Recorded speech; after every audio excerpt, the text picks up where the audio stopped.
let's get going with the Anaglyph Jukebox. Hey, Joe, what are we doing? What are you doing this week? Well, Johnny. They say that the two least American cities on the continental U.S. are New Orleans and San Francisco. Now, they both happen to be port cities, so they're influenced by trade. Obviously, San Francisco has famously been called Baghdad by the Bay, a melting pot, a point of culture from the Barbary Coast days down to the days of Jack Kerouac and Neil Cassady, Allen Ginsberg, and the Beats, and in North Beach, the poets' neighborhood there. We're going to take a little nostalgic journey back to a time when San Francisco was about at its nadir, when Mother Nature said, "Don't be nasty on the bay anymore. You'll get the wrath." So sinful San Francisco was wrecked by an earthquake. Let's roll it, Herb.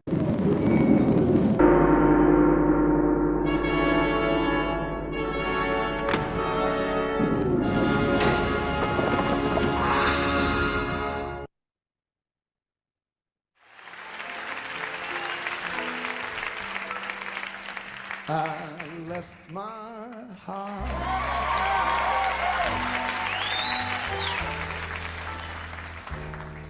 in San Francisco, high on a hill. It calls to me,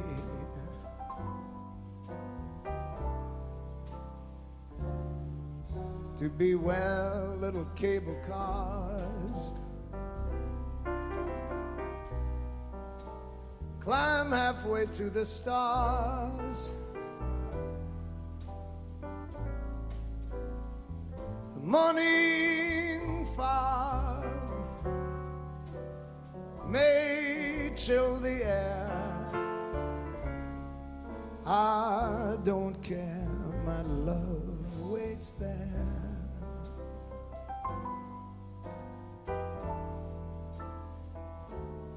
San Francisco,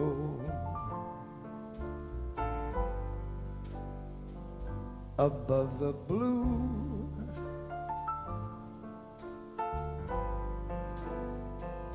and windy sea.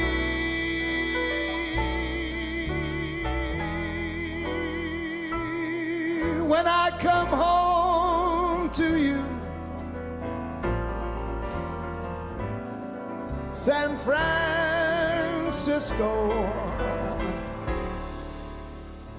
your golden sun will shine for me.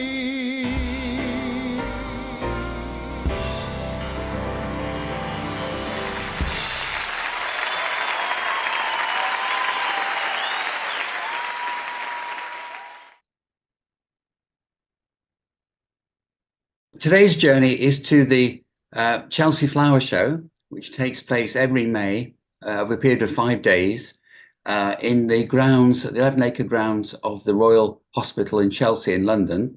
The Royal Hospital goes back to the 17th century, and it's an almshouse, which is a charitable foundation for old soldiers, both men and women now. And typically they have red uniforms and black hats. There's a shot of one of them in the show. The show is run by the RHS, and there must be several dozen at least entries every year, including wonderful show gardens, which are probably in the grounds of about 30 or 40 feet square, and costs up to hundreds of thousands of pounds or dollars each to make. Contributors come from all over the world, Japan, Australia and America, mostly British though. So if we're ready, these shots were taken in 2016, and they were 2D shots converted to 3D with Immersity. So if we're ready, Herb, please run it. Thank you.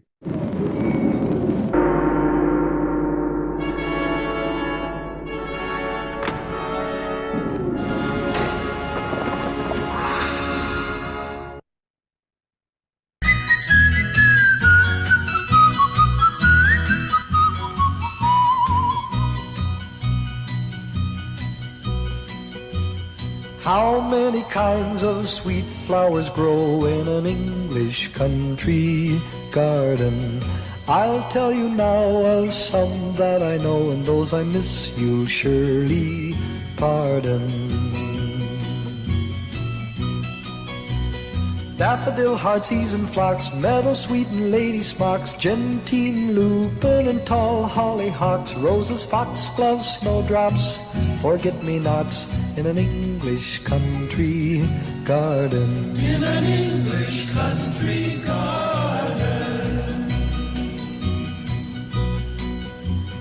How many insects come here and go through our English country garden? I'll tell you now of some that I know, and those I miss you'll surely pardon. Fireflies, moss and bees, spiders climbing in the trees, butterflies that sway on the cool, gentle breeze. There are snakes, ants that sting, and creeping things in an English country garden. In an English country garden. How many songbirds fly to and fro through our English country garden? I'll tell you now of some that I know, and those I miss you'll surely pardon.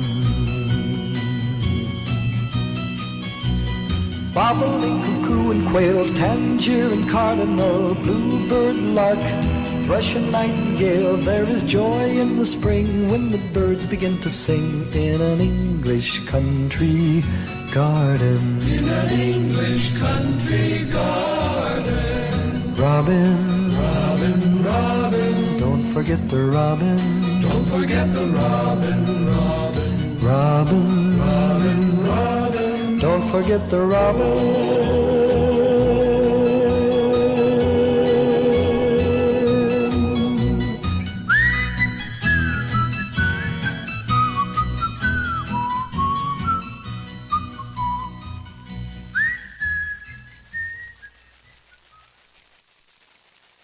Our guest.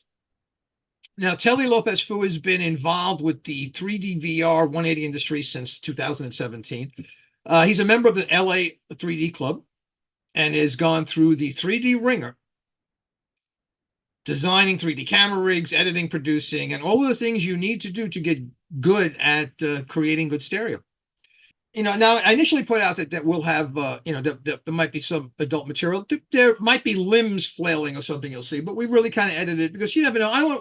Nobody, and Telly, most of all, doesn't want to make anybody uncomfortable. So, okay, now could you walk me through this a little bit? You're making some adjustments here. First of all, why are you wearing gloves? Oh, so this was COVID times. So let's see here, R5C. So I think we started shooting with that in 2021. So we were still doing COVID checks. We were still doing tests before every shoot. And instead of wearing those little plastic ones that make your hands sweaty, I figured this is second best. So right now you're looking at the R5C camera. I'm adjusting an ultralight knuckle, trying to get it balanced out. Let's see what else we got here. You have your bike. So I'm gonna change because I want everybody to know what you're shooting with there, and that's that Canon camera, right? I'm gonna go out of sequence a little with these shots. So let me show everyone what you're adjusting because it may not be that guy, right? Sort of, yeah. Correct lens, different body. That's the different R5. body. Okay, yeah, gotcha. The R5C is their cinema camera. It has a thicker heat displacement fan in the back. But it's also pretty quiet too, which is nice. So I'm just going to call your attention to things. It might be easier. The white thing. Okay. That's kind of like a hair light mount that I was using, or like a fill actually. So when shooting VR 180, you're taking control of somebody's 180-degree field of view. And the problem with that is you can't hide lights. Everything has to be further back, so you need more punch power pushing in from the rear. And a lot of the work that we do in VR works within a 6-inch to 14-inch distance. So when they come up close, sometimes they're going to be out of our main spot or key lights. So by having something up close, we can still get good illumination on the face, get a little bit of an eye light going on. So having that attached just allows us for quick change movements. Which brings me to another question about, I'll take them one at a time. You said 4 or 5 inches. Now, how is convergence, how is that working? If you're getting that close and that far, or is there something about the fisheye lenses, etc.? So 6 to 14 inches. So 6 inches is as close as we like to get with these lenses. So on the R5C, it's a 61 millimeter IPD with something like the K2, which is another camera we're probably going to be showing in here. That's about 64. Cross-eye effect in traditional stereo, when you get that, when the eyes conflict, it creates an uncomfortable experience. But in VR, especially with the type of content that we shoot, people want that type of experience because it elicits a physical reaction, and that's kind of what we're trying to do here. We're trying to simulate as if somebody is really encroaching on your personal space, and by having that eye conflict would be as if somebody is 6 inches in front of you too. It would give you that feeling that you have to push back. So when we can create a visual experience that elicits a physical reaction, that's kind of when we know we're doing our job. Now, most of the time they won't live there, but that's why we do it within a 6 to 14 inch distance. Now, is that something that's characteristic of adult production, or is that in general? That in order to elicit that response, that human? Well, let's see here. So I think if we're talking about the history of adult content, like around the 90s, they started doing what was called gonzo. So that's more up close kind of content. And with VR, that kind of lends itself based on the way the lenses are designed, the image capture. Your best clarity is going to be dead center within the zenith of these lenses. So by having that subject as close as possible, you will get the best image clarity. So yeah, closer is usually better. That's why we like to stay within an arm's length distance. Versus maybe like traditional stereo rigs. If you're shooting flat 3D side by side, you'd probably want to be a little bit back. So you have the option of pigeon toeing in.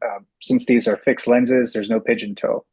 You can do some work in post-production, but a lot of times people just don't bother with that. And also you do get other issues when you are changing your focal length with fixed stereo fisheye lenses. You might see the other lens and you get all these other weird artifacts.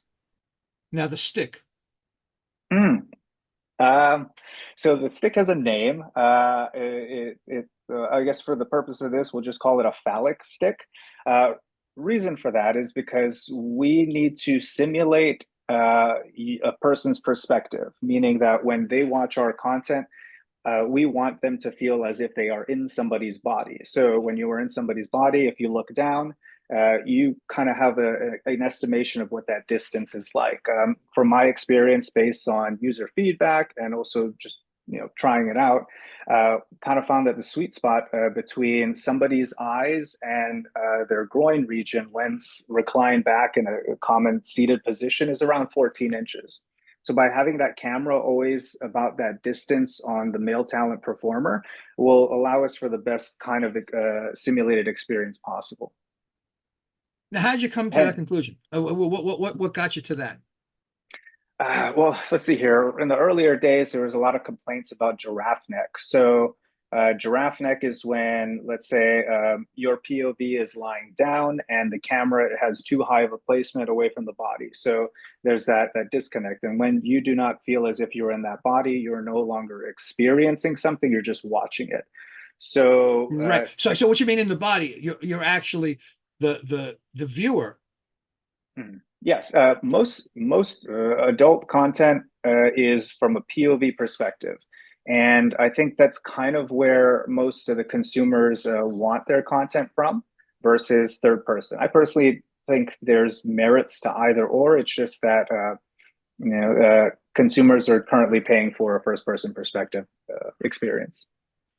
Perspective, that POV, does it work?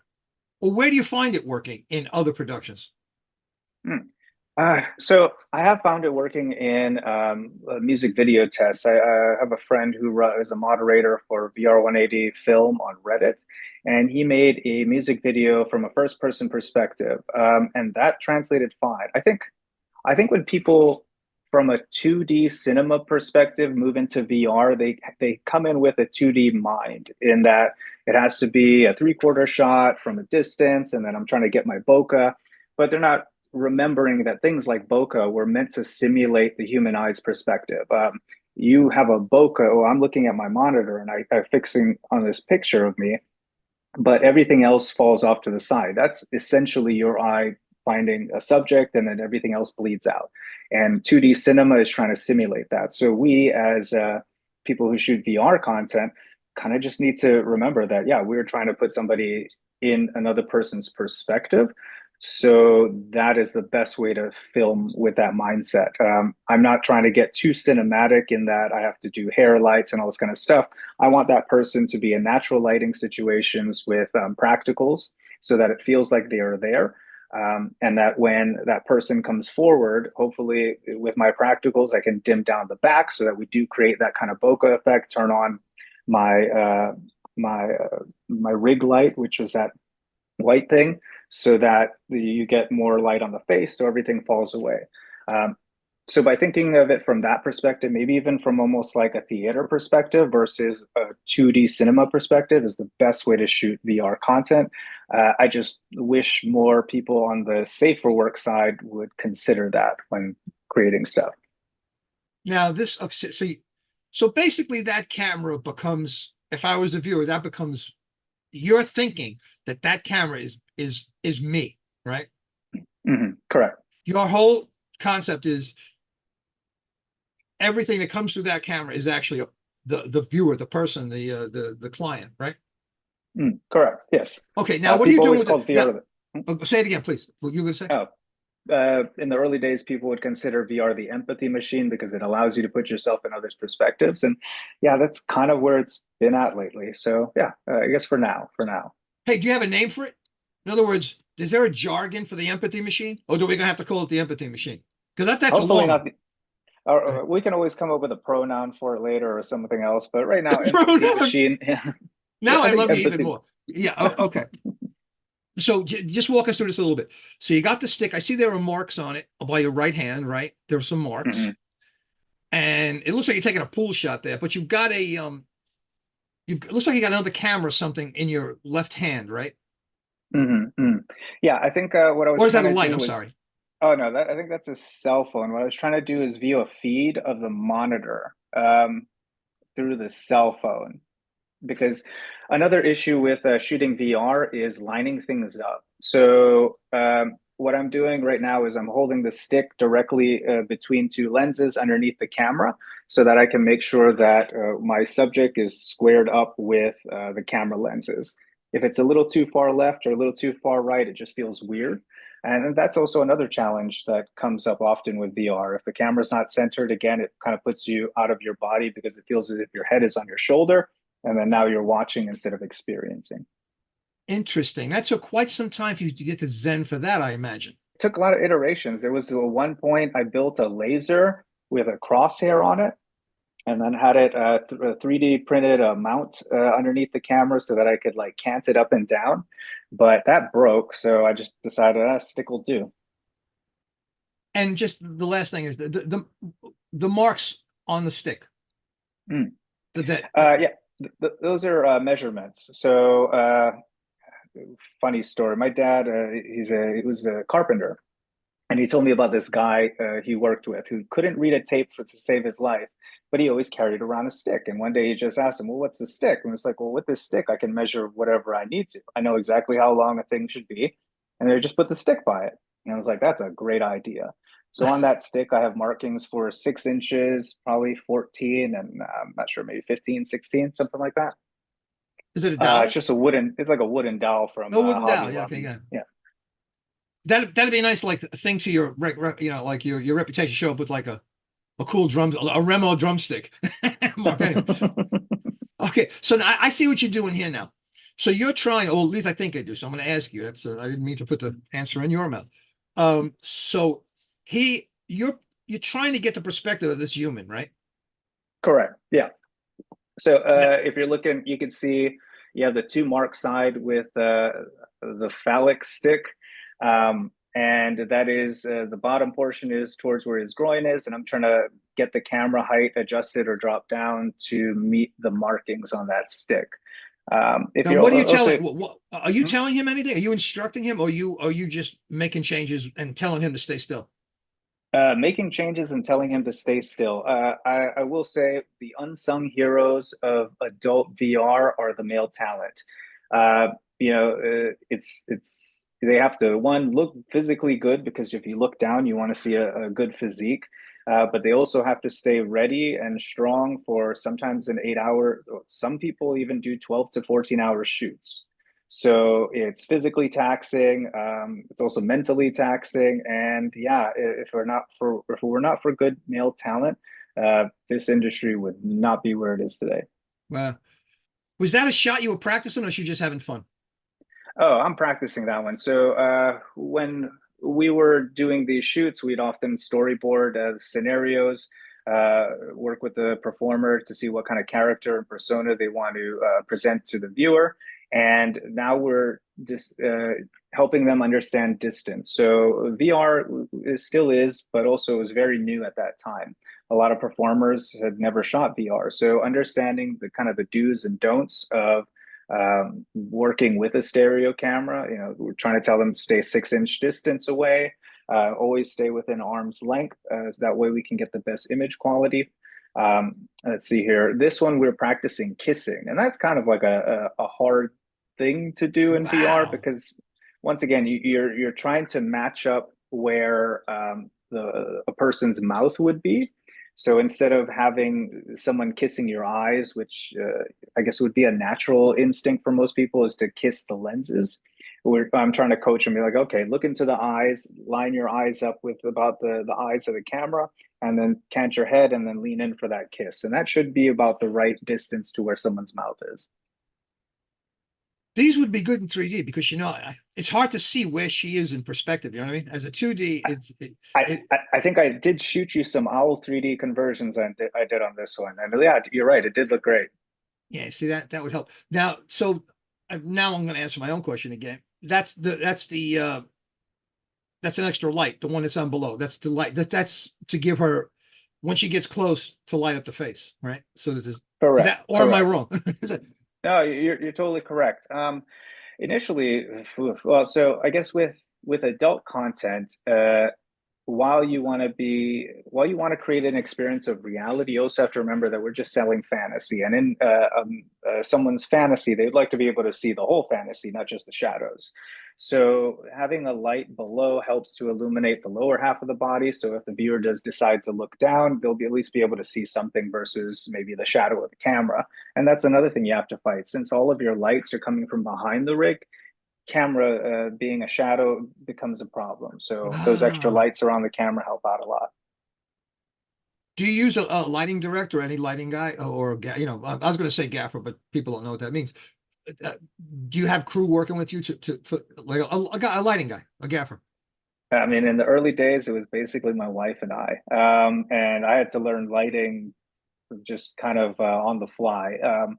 Towards about 2023, we finally brought on people who actually knew what they were doing. We brought on an AC and also a grip/gaffer. So they really did help out with creating a better visual experience, especially with backgrounds and practicals. But before that, there was a lot of DIY, a lot of shop lights, and a lot of trial and error.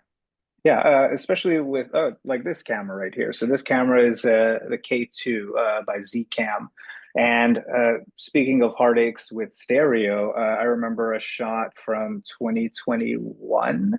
I believe it's 2021 of a talent that flew in from, I can't remember where, but we finally were able to work with her, and I didn't realize it until after we were done, but the left lens had gone out of focus, just off. And I'm just kicking myself because with these cameras, with the K2, you needed 2 iPads to operate it. So you don't really get to look at them side by side with like perfect clarity. It's on an iPad. It's via an app. So matching them up, it was something that I still regret, but it happens. It's just part of production. So, and that's a little fill light you got there, right? On that. Yeah, correct. What were these? Like the aperture bulbs again. It's like a shop bulb thing connected to something else. It's just my wife and I doing the best we could trying to figure things out. How long does it take you to wire that thing up? Or you come preset when you show up? Probably like an hour or so. Because another challenging thing is since you have all these electricals next to each other, well, let me step back from that. So to provide a in-person experience, you also kind of want to have your audio as close to your camera as possible. The ears over here were deconstructed from 3DO binaural microphones. And I made a 3D printed mount enclosure kind of thing for it. The little box with yellow tape is the guts of that microphone. And all of this is just hanging around. So you have all of these wires that some are grounded, some are ungrounded. And sometimes you get feedback and noise, and all of this is just happening at the same time. And yeah, definitely challenging. So part of the issue of setting up is just trying to make sure that your lights aren't creating feedback, or maybe the power cables being too close to each other are creating feedback. And that's where a lot of the kinks are getting worked out in pre-production. But I also want to point out, if you look down below at this little white thing, there's like a brass looking stick thing. And that was our laser level that we created just so that to keep the talent centered in. Interesting. And people will get a better chance. When you say the ears, they don't know those are ears because it's hard to tell from this picture. But I think other ones you're providing, it'll be more obvious what that is. So that really is now. How is there a microphone in that, or did you connect that microphone to the camera, or how are you getting the sound out of those ears? So the microphone for the 3DO, it looks like two ears on a metal box. All of that was too big. I have other photos to show of what it looked like before, but to slim it down, I 3D printed this black enclosure with yellow tape on it to hold the guts. That is clamped onto that arm. And then I ran I had some cables custom made to use the little cardinal whatever microphones and shove those into these rubber ears that I picked up off of Etsy, so that at least when the performer looks at it, it kind of looks like a face, so they feel present. And all of that, there's like another wire coming from that black box that's running back to a Zoom recorder. So just a 3.5 millimeter jack. Do you have the actors and actresses put on a VR headset and see what the result is so they can get more tuned into it? There were some times that we would try to show them pre-recorded content, but a lot of times with that, it just putting a headset on. I don't know if you've ever tried putting a headset on somebody. Oftentimes they'll put it on and then they'll have that their boundaries all misaligned. So then you're trying to talk them through setting up their boundaries before putting on a player, and that in itself is just a hassle. So the best way I could coach them through it is to just think of it like almost like a theater play.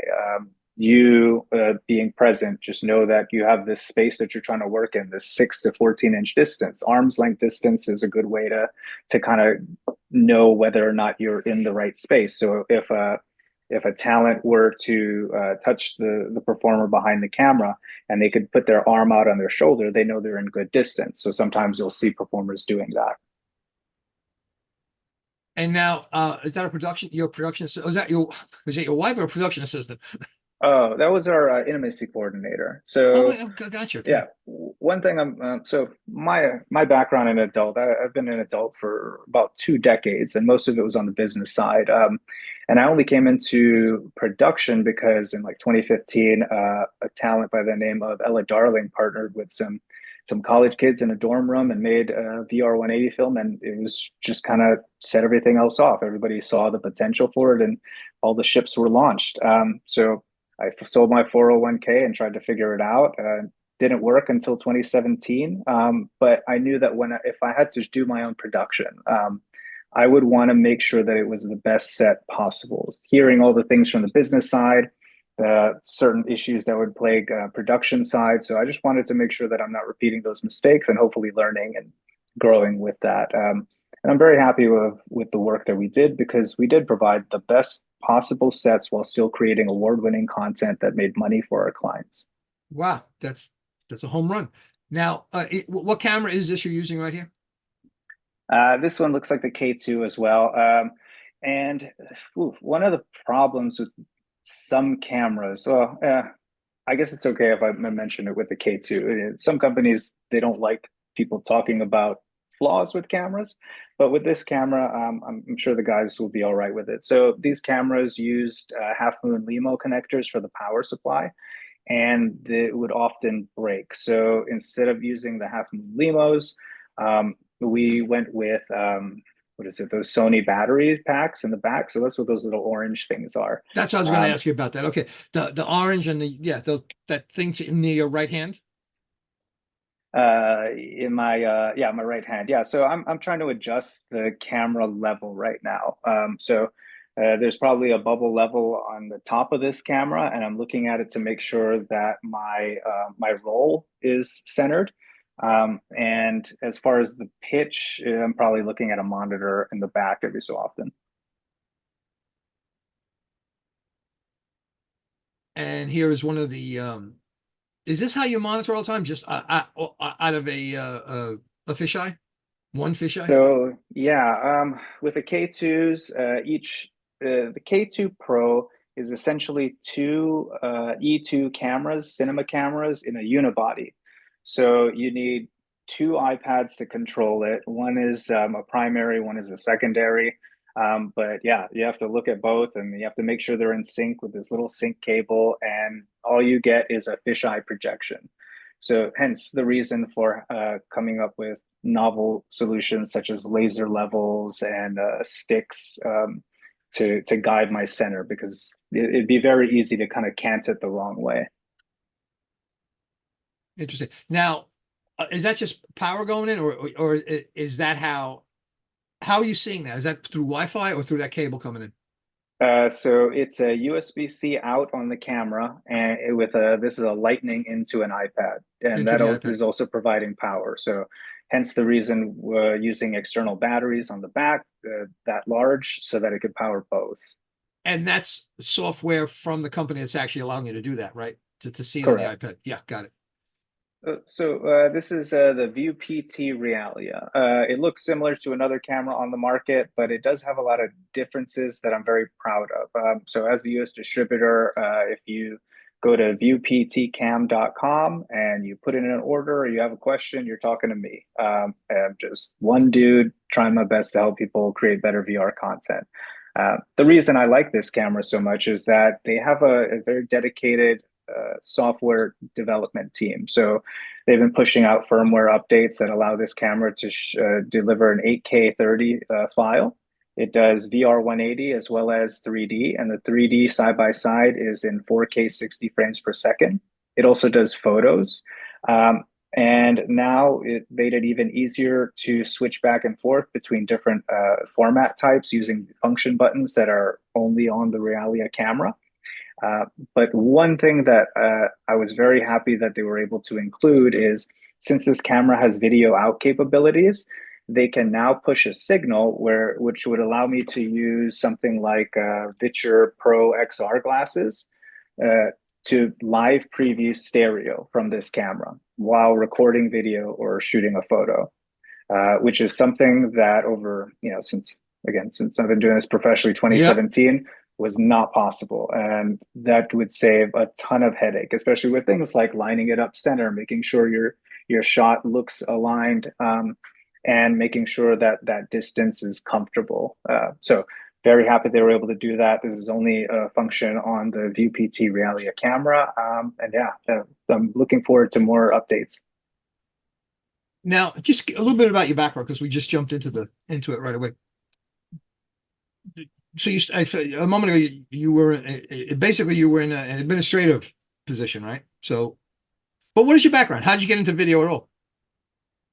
Well, let's see here. So, I did a little bit of video in high school, but my college was mostly graphic design, web design. And then I took a job with a company that was looking at web design or graphic design. I was doing DVD box covers, and then I jumped to another company. And after that, it was everything from affiliate management to payment processing to web development. Wow. Let's see here. Yeah, pretty much everything. I've touched every facet of the adult industry now at this, except for a performer. That's a job that, yeah, no one wants to see that. I mean, not picking up that stick. Now, the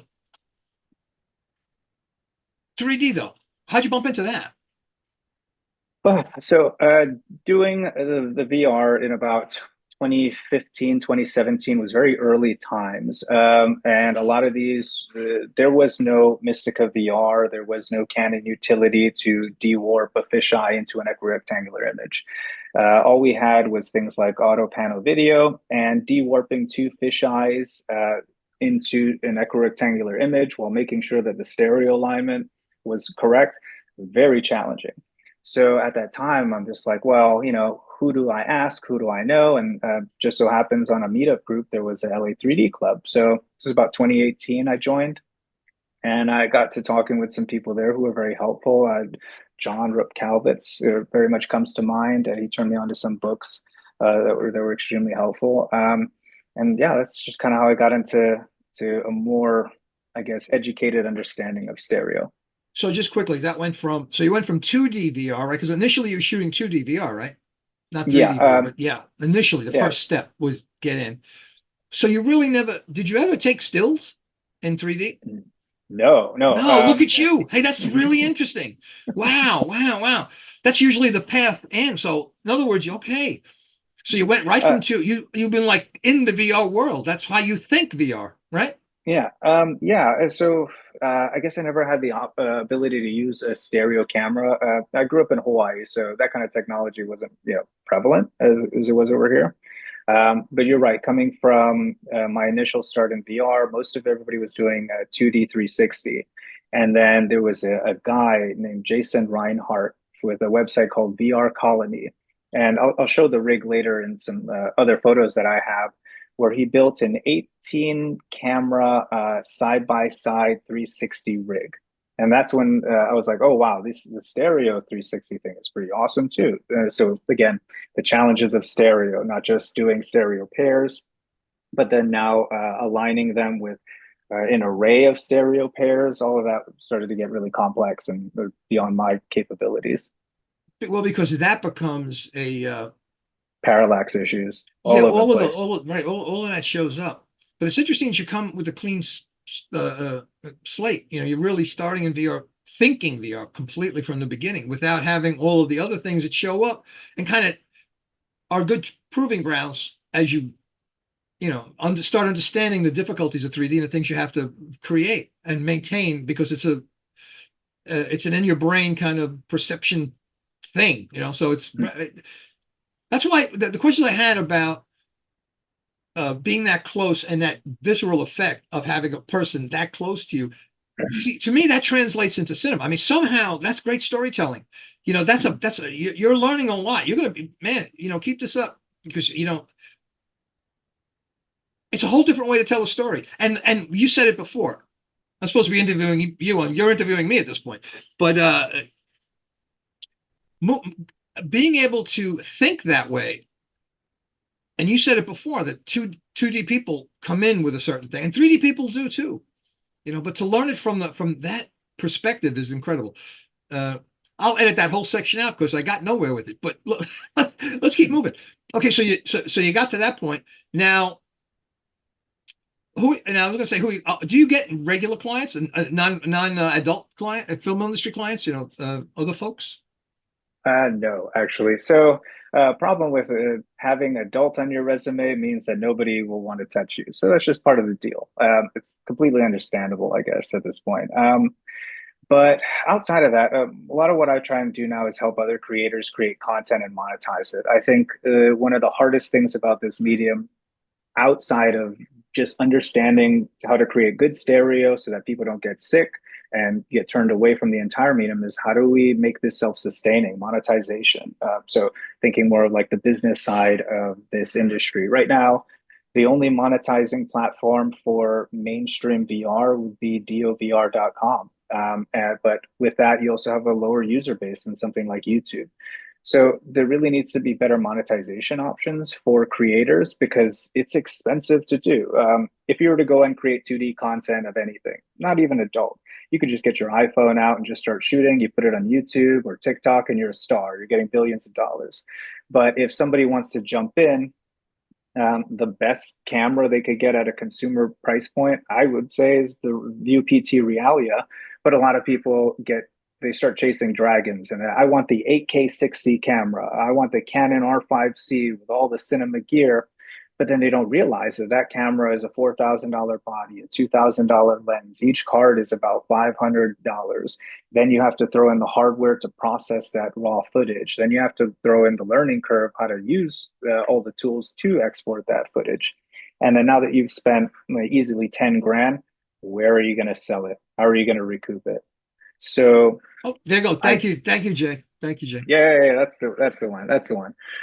So that's why, like, I'm very proud to represent View PT because this camera makes it extremely easy for anybody to get in, and it takes away the stereoscope, the editing process. The part where I said earlier when we first started, we were using auto pano video and all kinds of other panorama tools to de-warp a fisheye image. And then we're using now like Mystica VR and Carta VR. But this camera handles the stereo in body. So it just exports an equirectangular video or photo that you can upload to YouTube and already go on your way. So that takes away some of that technological know-how. And now all the consumer has to focus on is, well, make sure it's level, make sure you're not shaking it around as if you're shaking somebody's head. But now they can focus on the storytelling, the reason to buy, the reason to watch. Before, I want you to show some of the slides, and then we're going to get onto the after party. But your instinct in terms of what you think, what translates out of that film industry, the adult film industry, because you're onto something. What storytelling do you think? You don't have to have an answer for that, but that you think would benefit from what you've learned in how to manage that definite emotion you get. It's like the fifth dimension, right? Because you see it in 3D, but there's, like you said, I've had that experience in VR, and it freaked me out. In just a video game, which I don't play, when this thing came at me. Oh, if you had a blood pressure belt on my own, I had to keep saying to myself, "This is not real. This is not real." As it got closer, and it went through me. At that point, my brain went, "That can't be real." But man, as that thing kept up on me, and I specifically was fighting that feeling. I said, "This is just not real." But boy, it's hard to. So I understand that visceral feeling. So there's got to be a way. Now that I answered the question that I asked you, let's try to get your opinion. How's that? Mine is done. You're right. Horror is a very easy to translate genre. I mean, we know that from 3D. Horror was a big part of the 3D culture, also a little bit of the spicy content too as well. So there is good immediate crossover there because both of those styles of content, one, they want to elicit a physical emotion out of you. They want to get that really like visceral jump scare or emotional hook. So that would be an easy to translate like genre into VR. I also think there's a lot to be said with documentaries, historical capturing of things, and going back to the fact that I'm from Hawaii. So last year, Lahaina burned down in Maui, and that place no longer exists. It was a historic piece of a beautiful island, and now all we have are photographs. So things like just documenting the mundane areas that you live in that we sometimes take for granted because, who knows what could happen tomorrow, as they found out. So just using that as cultural preservation is one good use case. But if we're talking about like other genres, I think there's a lot to be said with psychological horror, things like PSAs.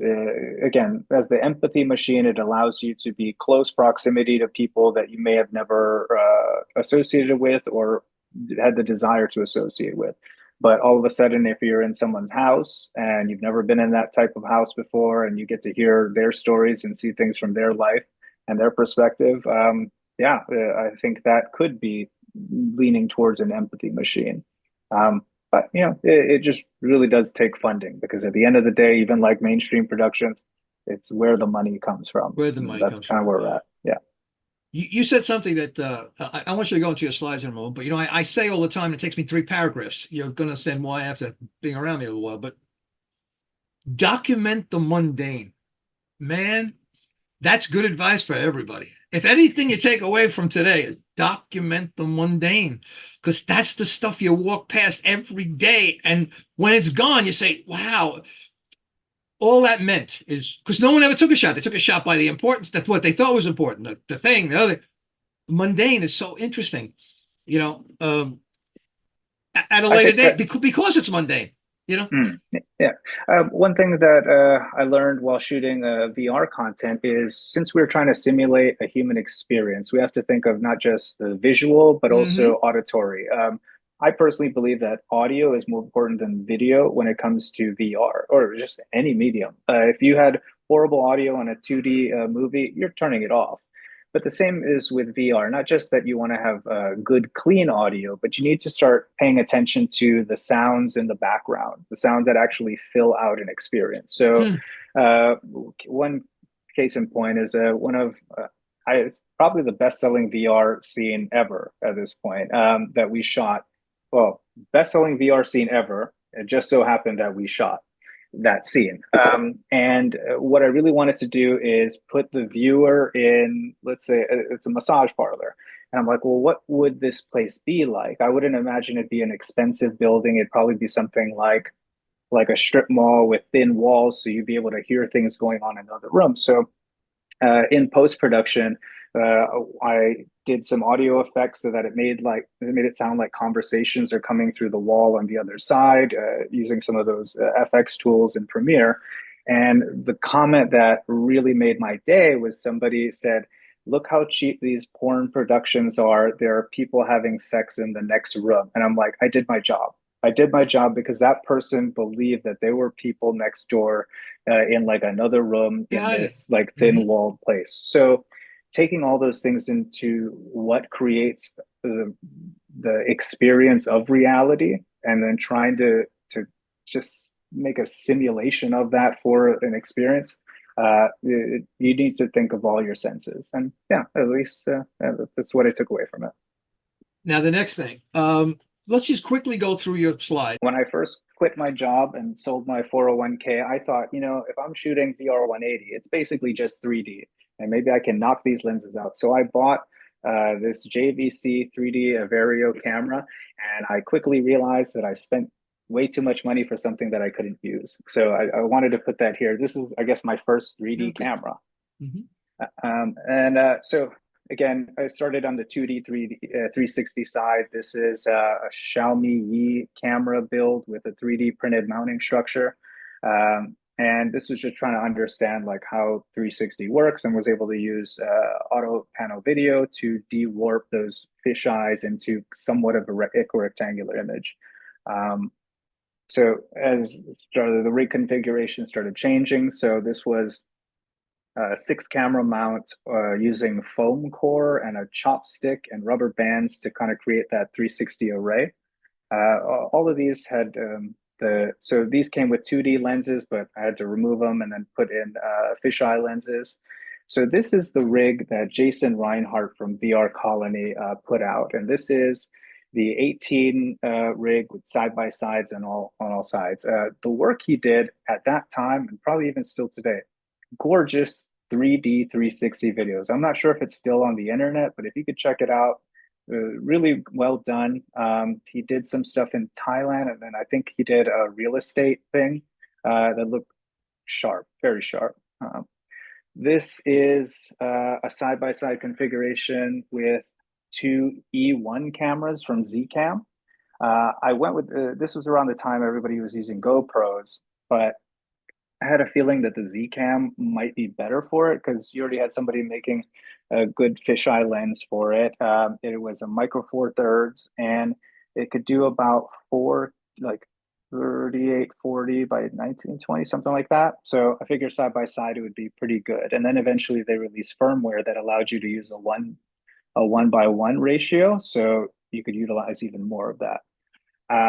So this is a 3D printed configuration that I built. Power, because the little power button was hidden, so I had to use a tiny stick to turn all the cameras on, and they were synced with a little cable. And if you look below, again, I'm trying to understand lighting, so I got these like bulldog clamps to tube light on some PVC rigs just to get some illumination. Not knowing anything about 3-point lighting, just figured it's sort of a ring light. And this is the back camera from that.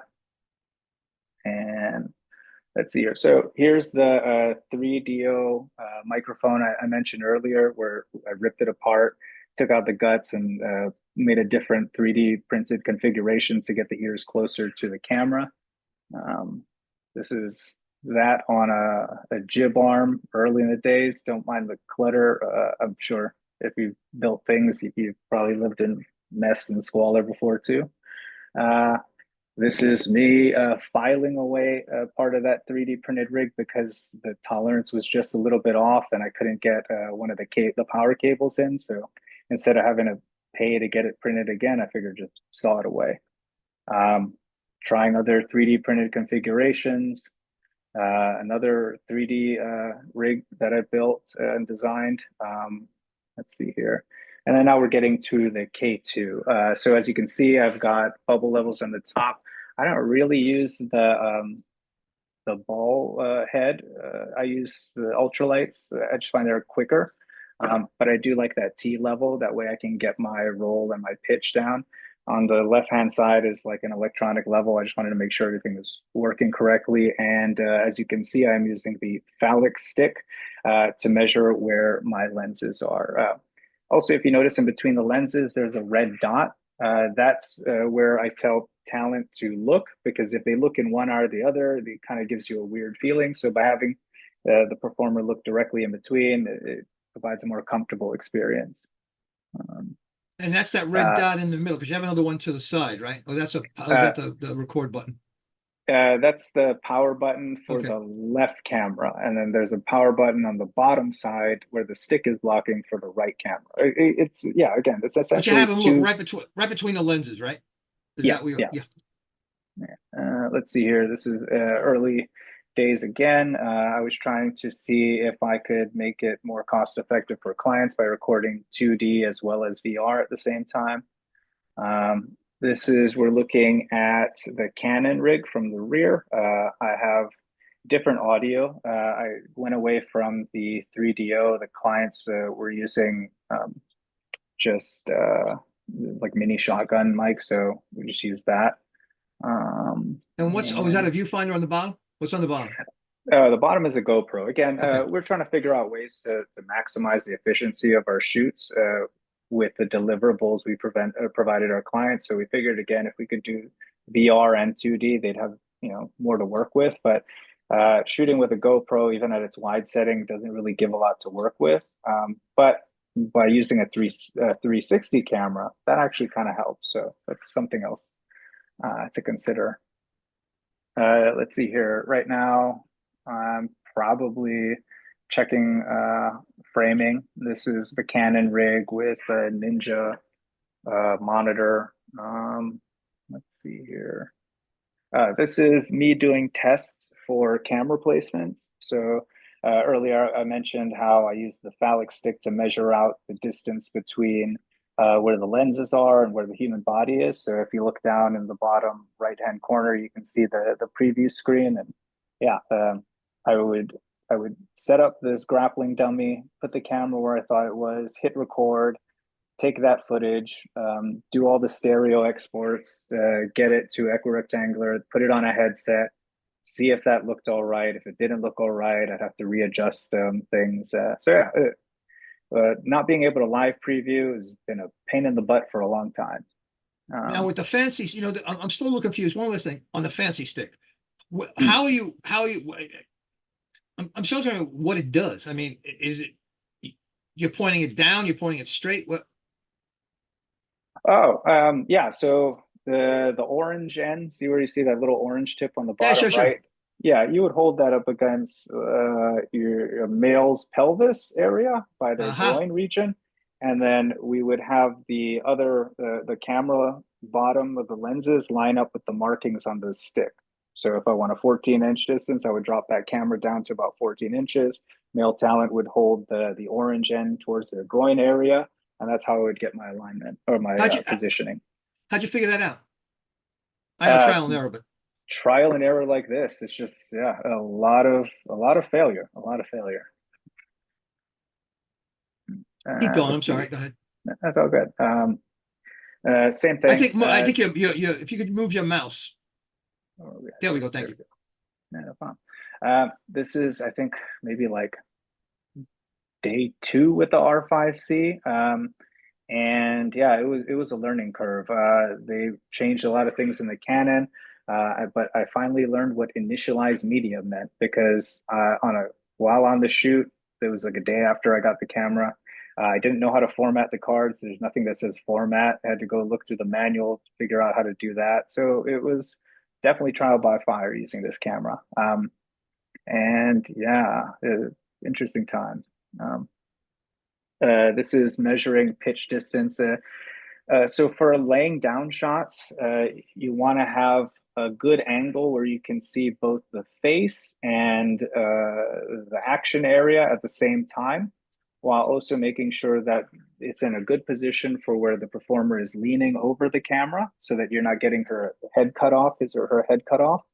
As well as leaning back. We try not to do many cuts. All of our takes are just long takes rolling in from position to position to position. That way we don't break the immersion. So getting a good pitch angle set up beforehand allows us to just run through those positions and then move on to the next. So this is me doing some tests just to try and see what angle I like. But here you can also see the microphones that I ripped out of 3DOs. And I just put a hole in these ears that I bought off of Etsy and glued them in the back and used tape. Let's see here. This is our audio setup. So with the newer microphones, the mini shotguns, we just plug them into a Zoom H4n Pro at that time. But now the way to go is 32-bit float. That way it gives you a lot more to work with because again, the talent is moving close and far at the same time, and monitoring, having somebody on set to dedicated monitor audio, expensive and could be problematic, especially when time is of the essence. So by using 32-bit float, it allows us to play with the highs and the lows in post-production, and we could just keep moving. Let's see. Another shot of the K2, as well as the box that holds all of the inner workings of the 3DO, using the stick. So this is kind of how that works out. Okay, got it. Yeah.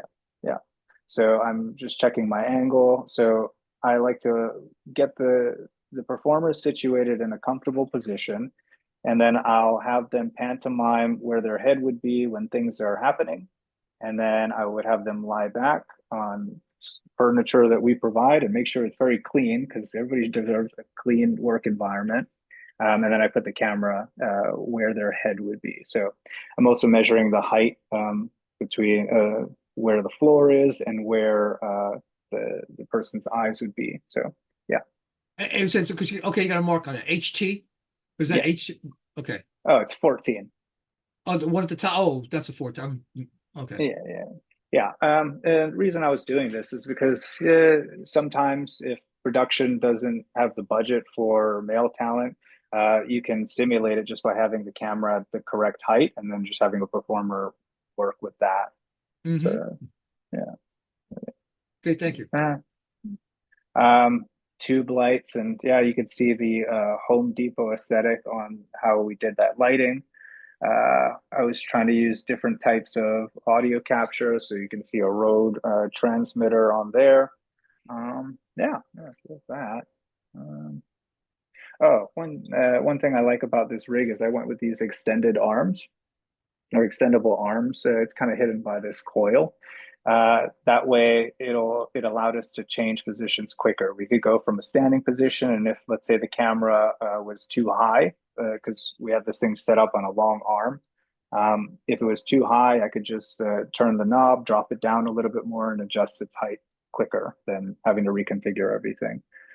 Every production has their own way to do it. And definitely, there are others that are quicker than mine. So it really depends. It's up to the director of photography or whoever has to manage it.